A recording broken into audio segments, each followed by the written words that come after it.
Good morning. I have to tell you, Diane and I enjoy coming down here a lot. We enjoy the fellowship we get when we're here. We enjoy the encouragement we get. We enjoy the support that you give us and the hospitality, just your generous spirits. And we really do appreciate that. And we feel right at home when we're down here. This morning I've been made feel a little bit more at home because to my left is a baby. And that baby reminds me of our grandbaby when we assemble. And so it's great to have her there. In Camrose, well, I'll start this way. Jesus designed his church to influence the world around it. That was his purpose for the church.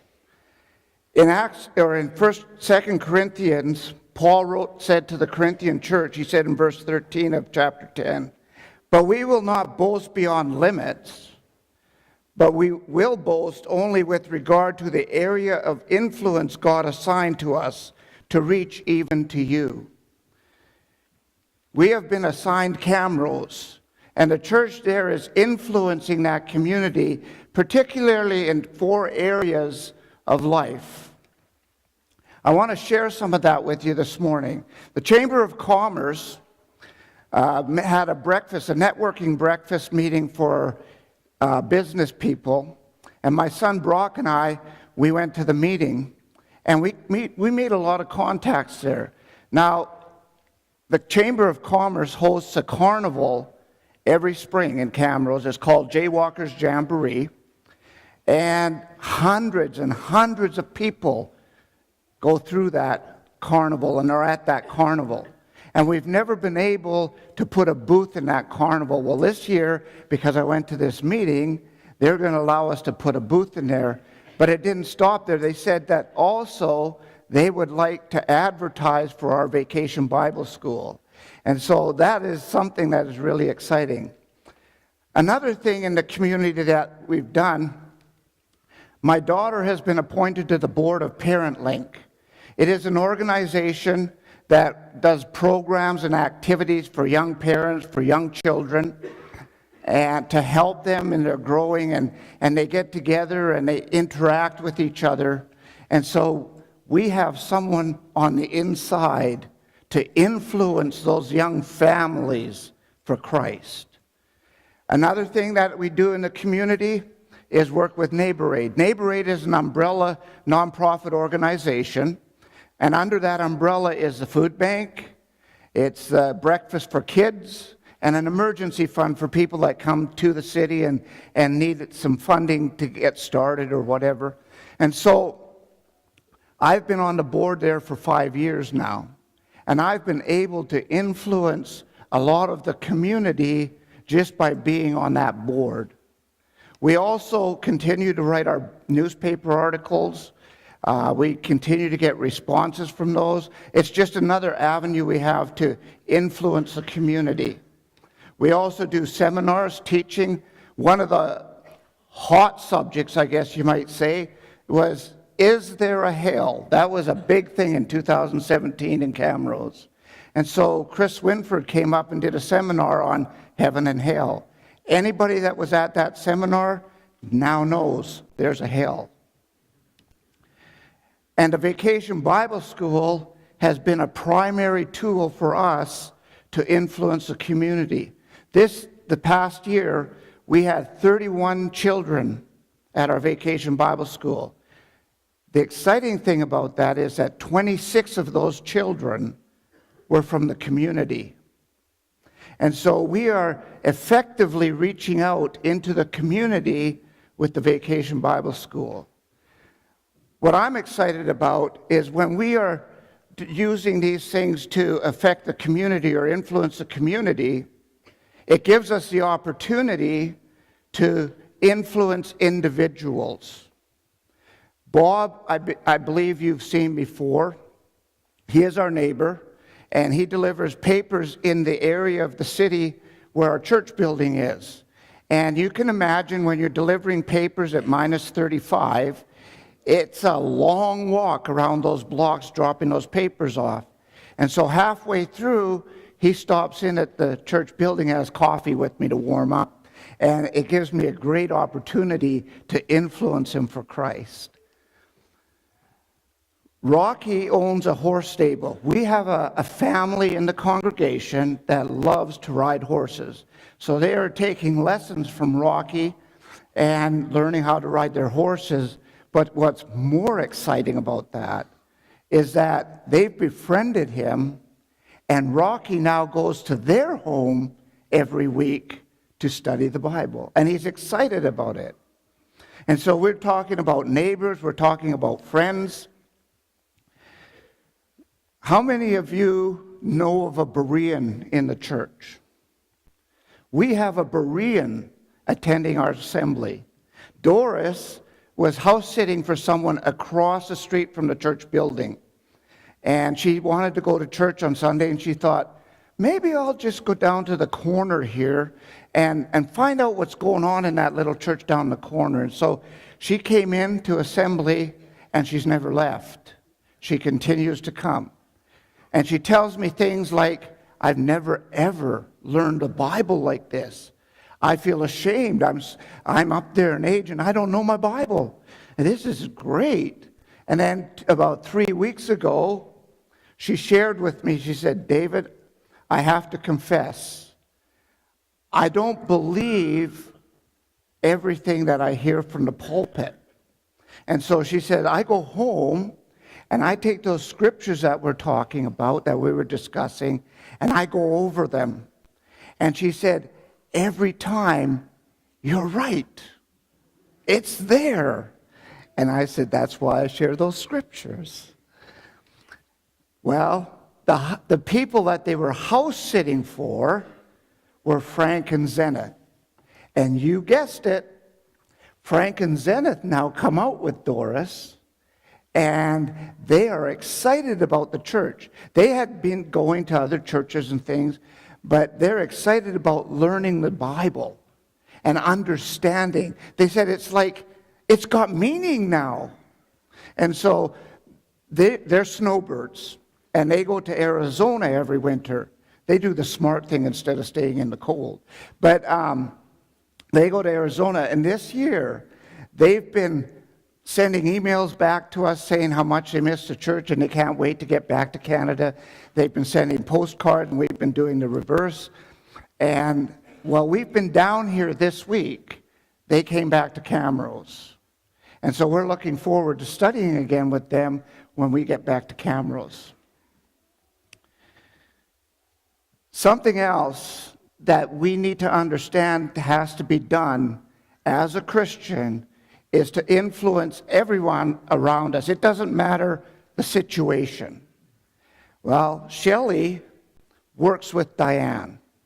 And Shelley and Doug had some things happen recently that they needed some help with. And they weren't going to ask for help. And so Diane offered her service and my service. She offered for me as well. But we went and we helped them with a need that they had. And Shelley was blown away. She couldn't believe that we would just take our time and help them with what they were doing. And so at our Christmas service, they came out. And Shelley's been out a few more times, but Diane continues to influence her, and we continue to influence her husband as well. And then there's the stranger. Has anybody here ever met a stranger? We see him every day, don't we? We walk past strangers every day. Craig moved to Camrose, about 4 months ago. And he saw an ad in the newspaper advertising our Christmas service. And of course, we have a turkey dinner after, and that's appealing to some people. And so he phoned me and he said, can I come? And I said, absolutely. And so he came. And he continues to come. And he's very rough. He's been beat down by the world hard. And he came out, and that hardness showed. But just in 3 months, he now carries a smile on his face. That hardness is softening. And he says, I've never met a group of people like this. This is wonderful. And so our influence on him is showing. What we are sharing with him, what we are doing with him shows in his life. This is one of my favorite ones. How many of you go out for lunch and eat at a restaurant? A lot of you probably. We do too sometimes. And so we went out to the Pan Flame restaurant in Camrose, and Narinjan is the manager there. So we had lunch a couple of times there, and we would talk with him. And he told us about the third time we went back. He said, you know, I got to tell you guys something. You're the only people that come into this restaurant and talk to me. And he said, what I mean is, other than ordering food, you talk to me. And I really appreciate that. And him and his wife have a desire to live in Canada. They want to be Canadians. And so he was having trouble getting his driver's license. He went to driving school and he still failed. And so I said I'd take him out for driving lessons. So I took him out one afternoon and he drove around and I explained what was going on and everything. And he passed and he was so excited. And so then they had a little baby.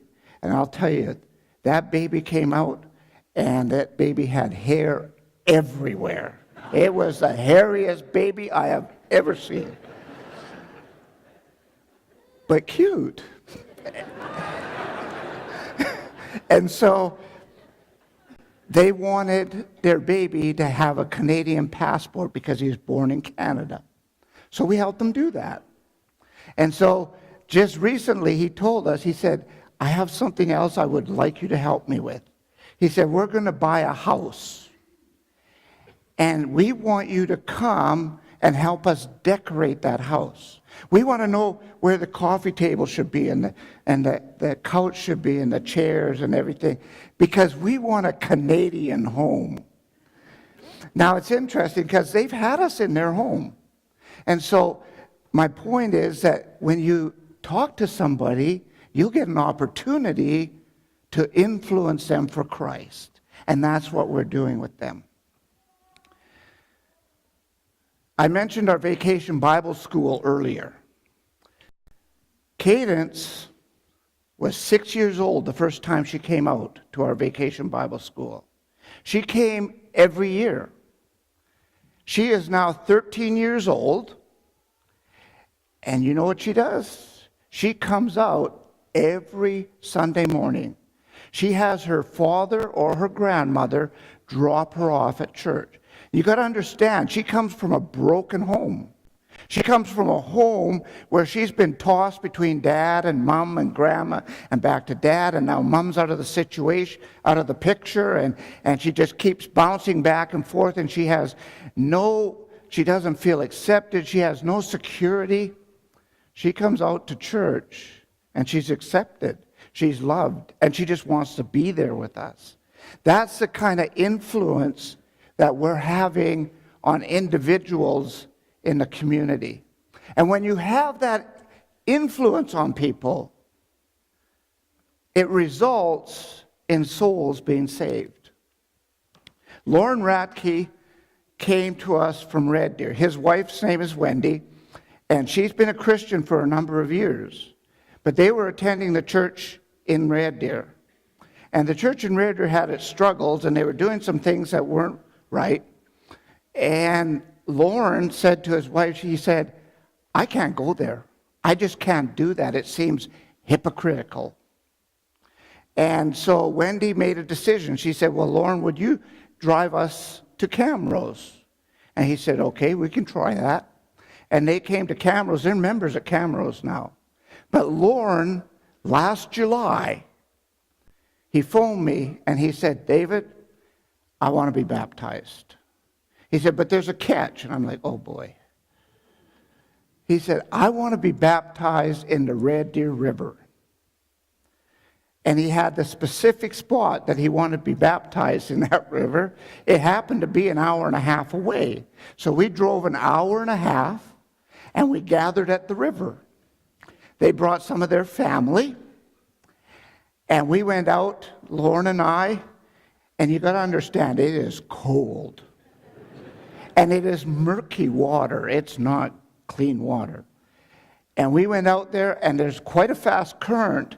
And so it's the first time I've ever done it. I had to brace myself to make sure I didn't go downriver, and then I had to immerse him. But the wonderful thing was, when he was immersed for the forgiveness of his sins, he came up, and he was spiritually clean. I can't say the same for his physical body. Now, Lauren and Wendy are both in the kingdom. And Wendy is excited about that. Very excited. Not every time people come to us just because of something we've done, but it's because the church is influencing people wherever they are at. And Les lived in Spruce Grove, which is just outside of Edmonton. And a member from the church in Edmonton lived in Spruce Grove, in fact, was his neighbor. And he talked about moving back to Camrose. And so the lady told him, she said, you need to go see David Friesen at the Church of Christ. He had just lost his wife. He was not able to move on, and he was really struggling. Well, he came to Camrose. He came to the church to meet me, and one thing led to another, and he was baptized for the forgiveness of his sins. But Les kept moving around. He's now moved down to Calgary, or close to Calgary, to live with his brother, who also lost his wife. But I got some good news this week. A member of the church texted me and told me that Les was back in Camrose, and he's thinking of moving back to Camrose. So he's tired already of being with his brother. It's a good thing. The influence that the church is having on the community, however, doesn't just influence the community, but it spreads well past the borders of Camrose. For instance, the Mays family, they came to us from Jamaica. And I worked with Howard, and I worked with his family, and they had some issues with the family, and we worked through that. And he told me that we had a great influence on them. But the work situation just didn't allow him and his family to stay in Camrose. They had to move because of work. They moved to Toronto, Ontario. That is as far away from us as you are away from us, maybe further. And so they moved down there. But what they've done is they've taken the influence that we had on them, and they're using it to influence other people in Toronto and area. Another family that's done the same thing is the Abraham family. You recognize them. They came to us from Egypt, and we worked with them, and we were an influence in their lives. But because of work, they had to move to Edmonton. And so they're in Edmonton now, influencing people because we influenced them. And they're influencing people for Christ. In fact, over the past 10 years, 26 people have done that in Camrose. They have moved out and taken the influence of the church there with them to influence other people. Now, none of this can happen unless the church itself is strong. And so it takes us influencing each other in Christ to remain faithful, to stand strong, to build that atmosphere to influence all these other people. We do that through family get-togethers, I call them. We have a singing event. In fact, when Diana and I go back next Sunday, we're going to host a singing event. And the churches from around the area, some people will come from each one, and we'll sit around and we'll sing together and we'll pray together. And then we'll have a meal together. That's how it always works, right? That's fellowship. But we encourage each other, and we're an influence on each other. We have family picnics. That's the backyard of our son Brock, the place he's renting. We get together there, and we influence each other. We do games nights together. We do things that brings the family closer together, and that strengthens the family. We do things like ice fishing. I'll tell you, there's nothing like sitting in a warm hut on a minus 25 day with a fishing line dangling in the hole and the fellow sitting across from you and this fellow sitting there, and you get to have a conversation about Jesus. It's just, there's nothing like it. But you have to experience that. And we catch some fish too. Another thing that we've started doing is we've started a cooking program. It started out just for our seniors. And what we do is we get together one day a month and we cook a bunch of meals. We put them in containers, we freeze them, and we give them to our seniors because most of them are single, they're living alone, and so it's really easy just to take a little dish out of the freezer, have it thaw a little, warm it up, and they got a meal, a healthy meal. But we've expanded that because we're serving everyone in the church. And so every family that wants to be part of that can come together and do that, and we do that for all the families. And so we're really excited about that because it's really brought some people closer together. The youngest member, or one of the youngest members of our congregation, has opened his home to a Bible discussion group. This here is going to influence people. It doesn't matter how much I do, it doesn't matter how much my wife does. This here has to influence people. If this isn't the basis of the influence, then it's not going to work. And so we have a Bible discussion, we have visitors come to it, we have members there, and things happen like this. The member that's hosting it said to me about 3 weeks ago, he said, I didn't know your son Brock knew his Bible so well.